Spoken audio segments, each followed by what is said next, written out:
মানব সেবায় নিয়োজিত মানবতার ডাক্তার ডাক্তার খলিলুর রহমান সাহেব আম্মা জান আয়েশা সিদ্দিকা রাদিয়াল্লাহু তাআলা আনহাকে খেজুর পাতার কোণের মধ্যে শায়িত সকাল বেলা সূর্য যখন উদিত হয় আল্লাহর নবী বিশ্ব নবী আম্মা জান আয়েশা সিদ্দিকা রাদিয়াল্লাহু তাআলা আনহাকে বলেন, আয়েশা গো, ওই আকাশের মধ্যে কি দেখা যাচ্ছে?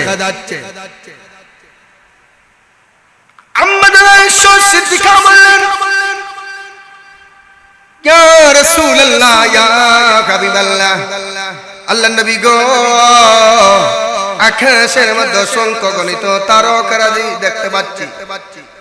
আল্লাহর নবী আম্মা জান আয়েশাকে বললেন, আয়েশা, ওই তারকার সমান সওয়াব কার তুমি জানো? আয়েশা মনে মনে ভাবছেন না আবু বকর ইবনে কুয়াফার নাম বলবেন। আল্লাহর নবী বিশ্ব নবী আয়েশাকে বললেন, আয়েশা শুনো, ওই আকাশের তারকার সমান সওয়াব হলো আমার উমরে। সুবহানাল্লাহ। আয়েশার মন মলিন হয়ে গেল, চেহারা বিমর্ষ হয়ে গেল। আয়েশা মনে মনে ভাবছিলেন না রাব্বা আশারায়ে মুবাশশারা 10 জন সাহাবীর মধ্যে একজন সাহাবী আবু বকর। আল্লাহর নবী বলেছেন, আমার আবু বকর জান্নাতি, আমার উমর জান্নাতি, আমার আলী জান্নাতি, উসমান ইবনে আফফান জান্নাতি, তালহা জান্নাতি। এই জান্নাতি সাহাবীদের মধ্যে একজন সাহাবী হলেন আবু বকর সিদ্দিক। চার সিদ্দিক একবার লকব দিয়েছেন যে ওই সাহাবীর হলেন আম্মা জান আয়েশা সিদ্দিকার বাবা। আম্মা জান আয়েশা বলে মনে ভাবছেন উনারা আবু বকর ইবনে কুয়াফার নাম বলবেন। আল্লাহর নবী বিশ্ব নবী বললেন, আয়েশা গো শুনো, আকাশে তারকার সমান সওয়াব হলো আমার উমরে।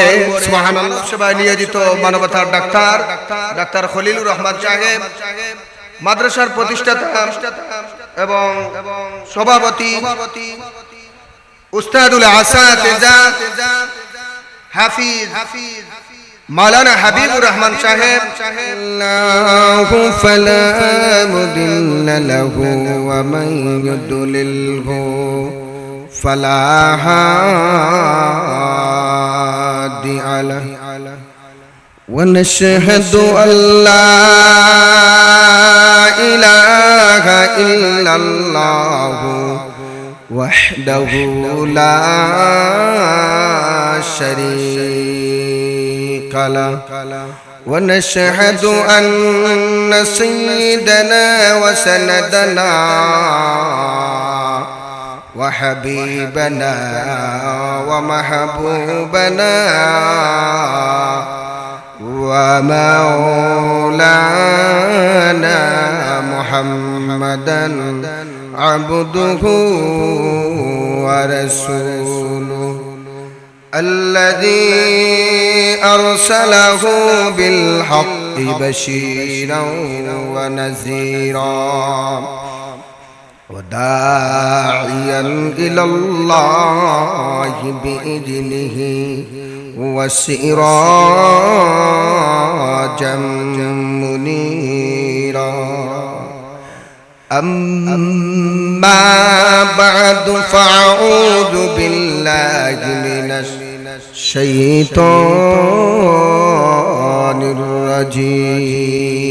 الرجيم بسم الله الرحمن الرحيم يرفع الله الذين آمنوا منكم والذين أوتوا العلم درجات صدق الله المولانا العظيم وصدق رسوله النبي الكريم ونحن على ذلك من الشاهدين والشاكرين والحمد لله رب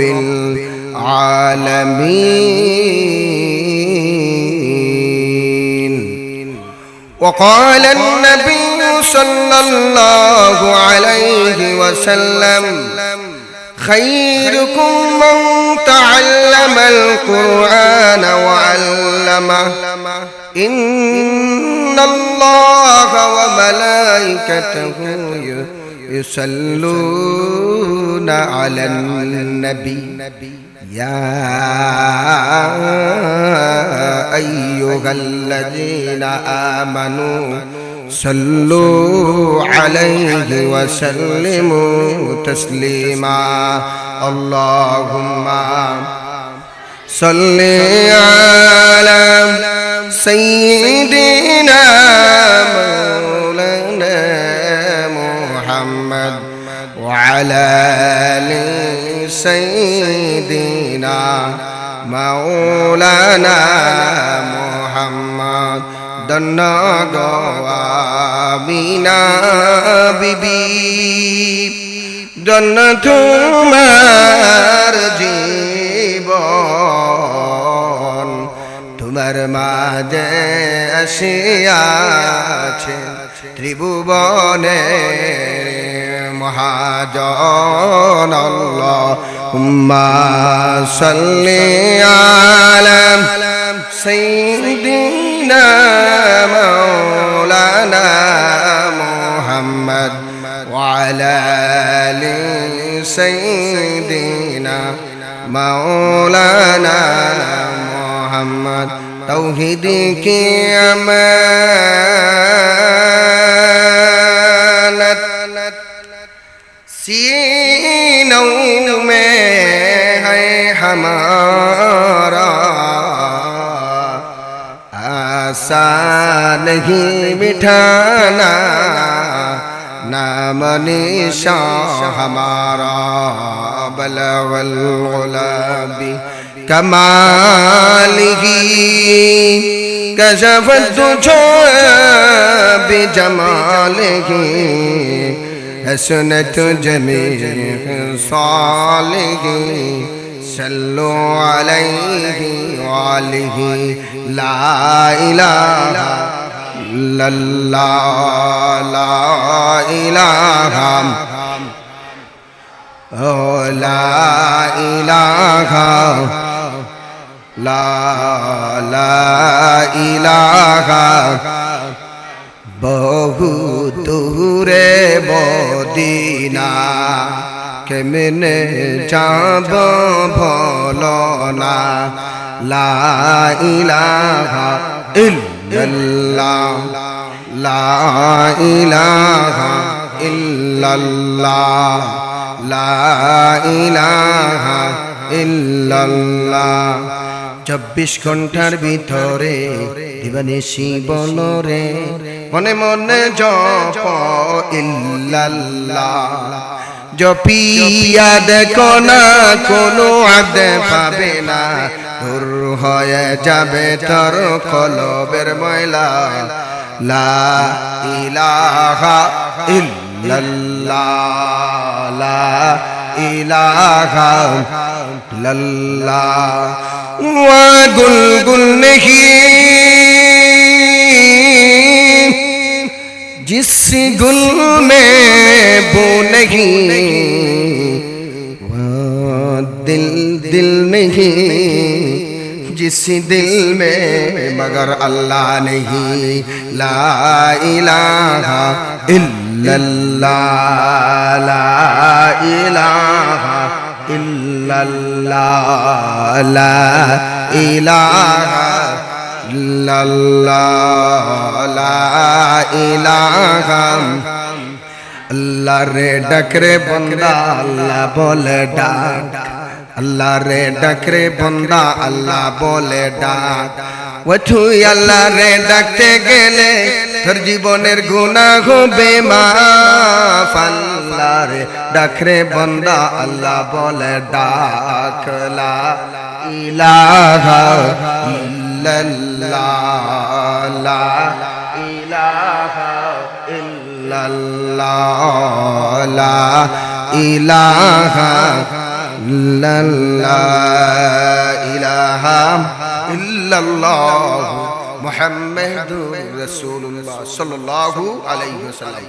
আলহামদুলিল্লাহ, ঐতিহ্যবাহী সিলেট জেলার অন্তর্গত সিলেট সদর উপজেলাধীন মিফতাহুল জান্নাত নুরুল কোরআন মাদ্রাসা বলাউড়া জালালাবাদ সিলেটের উদ্যোগে আয়োজিত আজকের পাগড়ি বিতরণের অনুষ্ঠান ও বার্ষিক ওয়াজ মাহফিলের অত্যন্ত শ্রদ্ধাভাজন সভাপতি বিশিষ্ট আলেমে দ্বীন হযরতুল আল্লাম হযরত মাওলানা মাইনুল ইসলাম সাহেব সভাপতিত্ব করছেন, মাওলানা গুলাম রব্বানী সাহেব, আব্দুল শুকুর সাহেব ও মানব সেবায় নিয়োজিত মানবতার ডাক্তার খলিলুর রহমান সাহেব, মাদ্রাসার প্রতিষ্ঠাতা এবং সভাপতি উস্তাদুল আসাতিজা হাফিজ মাওলানা হাবিবুর রহমান সাহেব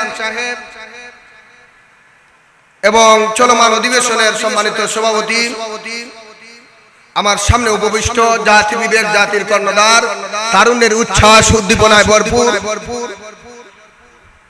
তিফলে মক্তব নাবালিগ বাচ্চারা এবং আমার নওজোয়ান ভাইরা, ইনকাতা আনহু আমালুহু ইল্লা মিন সালাস ইল্লা মিন সাদাকাতিন জারিয়া আও ইলমিন ইনতাফাউ বিহি আও ওয়ালাদিন সালিহিন ইয়াদুলা। মানুষ যখন মারা যায় তখন তার সব আমলের দরজা বন্ধ হয়ে যায়। তিনটা আমল, কয়টা আমল? তিনটা আমল। ইল্লা মিন সাদাকাতিন জারিয়া আও ইলমিন ইনতাফাউ বিহি আও ওয়ালাদিন সালিহিন। তিনটা আমল, সদকায়ে জারিয়া, মসজিদ, মাদ্রাসা, স্কুল, মেহমানখানা, রাস্তাঘাট, এগুলো হচ্ছে সদকা। যদি তাকে চোরের সাথে আপনার হাসর হবে, চোরের সাথে আপনার সম্পর্ক যদি থাকে বাটপারের সাথে, তাহলে আপনার হাসর হবে বাটপারের সাথে। তাহলে ভালো মানুষের সাথে সম্পর্ক রাখার প্রয়োজন আছে না নাই? আরো জোরে বলুন, আছে না নাই? ছোট্ট একটি উদাহরণ আপনাদের সামনে আমি উপস্থাপন করব। একটা কাপড়ের টুকরা যদি মাটিতে ফেলাইন থাকে তাহলে তার কোনো দাম থাকে না। মানুষ পা দিয়ে এক জায়গা থেকে অন্য জায়গায় নেয় কি নেয় না? ওই কাপড়ের টুকরাটা যখন মাটি থেকে তোলার পর ওই কাপড়ের টুকরাটা সার্ফ এক্সেল দিয়া ভালো করে পরিষ্কার করবেন। পরিষ্কার করার পর ওই কাপড়ের টুকরাটা যখন কোরআনের সাথে সম্পর্ক লাগবে রে মুসলমান, কোরআনের যখন বস্তনি হয়ে যাবে তখন ওই কাপড়ের টুকরার দামটাও বেশি হয়ে যাবে। সুবহানাল্লাহ, আরো জোরে সুবহানাল্লাহ। একটা মাছ যখন জারের মধ্যে থাকে তার কোনো দাম থাকে না। ওই বাঁশ কাঠ যেভাবে গাছ থাকা অবস্থায় তার কোনো দাম থাকে না। গাছটাকে সমিলের মধ্যে নিয়ে আসিয়া কাঠ বাহির করিয়া ওই কাঠ দিয়া ওই বাঁশ দিয়া যখন আপনি কোরআন শরীফ রাখার স্থান বানাইবেন, অর্থাৎ রাওয়াল বানাইবেন, তখন ওই কোরআনের সাথে সম্পর্ক লাগার কারণে ওই বাঁশেরও দাম বেড়ে যায়। সুবহানাল্লাহ। তাহলে যার সাথে যার সম্পর্ক তার সাথে তার হাসর, যার সাথে যার সম্পর্ক তার সাথে তার হাসর। আল্লাহর নবী, বিশ্ব নবী, আখেরি পয়গম্বর মুহাম্মদ আরবি সাল্লাল্লাহু আলাইহি সাল্লামের 63 বছরের জিন্দেগিতে কলঙ্কের কোনো দাগ নাই। সুবহানাল্লাহ। তাহলে বুঝা গেল আমরা হলাম সেই নবীর ওয়ারিস। উলামা ওয়ারাসাতুল আম্বিয়া। উলামায়ে কেরাম হলেন কার ওয়ারিস? নবীর ওয়ারিস। নবী দিনার দিরহাম কোটি টাকা জায়গা সম্পত্তি কোনো কিছু রেখে দেন নাই, নবীজি রেখে গেছেন উলামায়ে কেরাম। এই উলামায়ে কেরাম হলেন নবীর ওয়ারিস। উলামায়ে কেরামের সাথে সম্পর্ক করে মুসলমান। হাদিস শরীফের মধ্যে এসেছে একজন আলিমের সাথে যদি তুমি হাত মিলাও তাহলে নবীর সাথে হাত মিলানির সওয়াব। সুবহানাল্লাহ। ও মুসলমান, একজন আলিমের পিছনে যদি তুমি নামাজ পড়ো তাহলে নবীর পিছনে নামাজ পড়ার সমান সওয়াব। আর যদি সুবহানাল্লাহ। একজন আলিম, হক্কানি আলিম, অসংখ্য গণিত মানুষ জাহান্নামীদেরকে নিয়ে জান্নাতে যাবে। একজন হাফিজ সাহেব 10 করোড় জাহান্নামীদেরকে নিয়ে জান্নাতে যাবে। এই সম্পর্কে আল্লাহর নবী বিশ্ব নবীজি আম্মা জান আয়েশা সিদ্দিকা রাদিয়াল্লাহু তাআলা আনহা খেজুর পাতার কোণের মধ্যে শায়িত সকাল বেলা সূর্য যখন উদিত হয়, আল্লাহর নবী বিশ্ব নবী আম্মা জান আয়েশা সিদ্দিকা রাদিয়াল্লাহু তাআলা আনহাকে বলেন, আয়েশা গো, ওই আকাশের মধ্যে কি দেখা যাচ্ছে? আম্মা জান আয়েশা সিদ্দিকা বললেন, ইয়া রাসূলুল্লাহ, ইয়া হাবিবাল্লাহ, আল্লাহর নবী গো, আকাশের মধ্যে অসংখ্য গণিত তারকারাজি দেখতে পাচ্ছি। আল্লাহর নবী আম্মা জান আয়েশা কি বললেন, আয়েশা ওই তারকার সমান সওয়াব কার তুমি জানো? আয়েশা মনে মনে ভাবছেন না আবু বকর ইবনে কুয়াফার নাম বলবেন। আল্লাহর নবী বিশ্ব নবী আয়েশাকে বললেন, আয়েশা শুনো,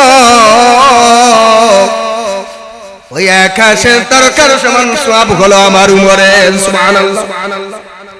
আয়েশার মন মলিন হয়ে গেল, চেহারা বিমর্ষ হয়ে গেল। আয়েশা মনে মনে ভাবছিলেন না রাব্বা আশারায়ে মুবাশশারা 10 জন সাহাবীর মধ্যে একজন সাহাবী আবু বকর। আল্লাহর নবী বলেছেন আমার আবু বকর জান্নাতি, আমার উমর জান্নাতি, আমার আলী জান্নাতি, উসমান ইবনে আফফান জান্নাতি, তালহা জান্নাতি। এই জান্নাতি সাহাবীদের মধ্যে একজন সাহাবী হলেন আবু বকর সিদ্দিক। 4 সিদ্দিক একবার লকব দিয়েছেন যে ওই সাহাবীর বলেন হযরত আম্মা জান আয়েশা সিদ্দিকার বাবা। আম্মা জান আয়েশা বলে মনে ভাবছেন উনারা আবু বকর ইবনে কুয়াফার নাম বলবেন। আল্লাহর নবী বিশ্ব নবী বললেন, আয়েশা গো শুনো, আকাশে তারকার সমান সওয়াব হলো আমার উমরে। সুবহানাল্লাহ। কিছুক্ষণ যাওয়ার পর যখন আয়েশার মন মলিন হয়ে গেল, আল্লাহর নবী বললেন, আয়েশা শুনো, পৃথিবীর বুকে উমরের সওয়াবের পরিমাণ দেখানোর মতো বস্তু আছে। এই জন্য গো আয়েশা আমি দেখিয়েছি তারকার সমান সওয়াব হলো আমার উমরের, কিন্তু আমার আবু বকরের এত সওয়াব পৃথিবীর মধ্যে কোনো উদাহরণ নাই, বস্তু নাই। আল্লাহ তাআলা অসংখ্য অগণিত সওয়াবের অধিকারী বানিয়ে এই জন্য আশারায়ে মুবাশশারা 10 জন সাহাবীর মধ্যে একজন হলেন আবু বকর সিদ্দিক। আল্লাহর নবী বললেন, আমার আবু বকর জান্নাতি, আমার উসমান জান্নাতি, আমার তালহা জান্নাতি, আমার এই সমস্ত সাহাবী জান্নাতি। জান্নাতের সার্টিফিকেট প্রাপ্ত সাহাবী হলেন আবু বকর। আবু বকরের সওয়াবের পরিমাণ এত বেশি, একজন হাফিজে কোরআনের সওয়াবের পরিমাণ 10 জন মানুষকে নিয়ে জান্নাতের মধ্যে যাবে, আর একজন আলিম অসংখ্য অগণিত মানুষদেরকে নিয়ে জান্নাতের মধ্যে চলে যাবেন। সুবহানাল্লাহ। এই মিফতাহুল কুরআন মাদ্রাসা যে ছাত্ররা পড়েছিল, ওই ছাত্রকে আপনি নজর দিয়েছিলেন। কিয়ামতের দিন ওই ছাত্র বলবে, আমি বলাউরা মিফতাহুল কুরআন মাদ্রাসা, মিফতাহুল জান্নাত নুরুল কুরআন মাদ্রাসায় পড়েছিলাম। পড়ানি ও পড়াত থাকা অবস্থায় আমাকে লজিং দিয়েছিলেন ওই বলাউরার মানুষ, আমাকে লজিং দিয়ে হয়েছিলেন ওই বলাউরার মহিলারা। এই জন্য সে আমার সাথের লোক, আমার সাথে তার সম্পর্ক ছিল। একজন আলিমের সাথে সাধারণভাবে সম্পর্ক থাকলে ওই ব্যক্তিও বলবে, ও হুজুর আপনি জান্নাতের মধ্যে যাবেন, আমাদের একে নিয়ে জান্নাতে যান। জিন্দেগি মে बंदगी शर्मंदगी, जिंदगी बे बंदगी शर्मंदगी, यहाँ हम सब मुसाफिर हैं, वही आखिर ठिकाना, कोई आगे रवाना हो, कोई पीछे रवाना। और मुसलमान ওই পৃথিবীর মধ্যে আমরা সব মুসাফির, কেউ আগে কেউ পরে। এই দুনিয়া ছেড়ে আমাদেরকে চলে যেতে হবে। চলে যাওয়ার আগে আমাদেরকে কবরের সামান তৈরি করে যেতে হবে। কবরের সামান কি? ঈমান আনার পর বান্দার জন্য সর্বোত্তম সর্ববৃহৎ আমল হলো নামাজ। ইবাদত কি? সর্বোত্তম ইবাদত কি? নামাজ। নামাজ জাহান্নামীদেরকে জাহান্নামে যাওয়ার কারণ জিজ্ঞাসা করা হবে। يسألون عن المجرمين ما سلككم في سقر قالوا لم نك من المصلين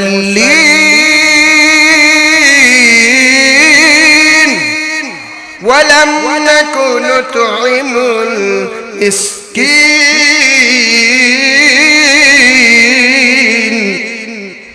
জাহান্নামীদেরকে যখন জিজ্ঞাসা করা হবে, ও জাহান্নামীরা, আজকে তোমরা জাহান্নামের মধ্যে কেন যাচ্ছ?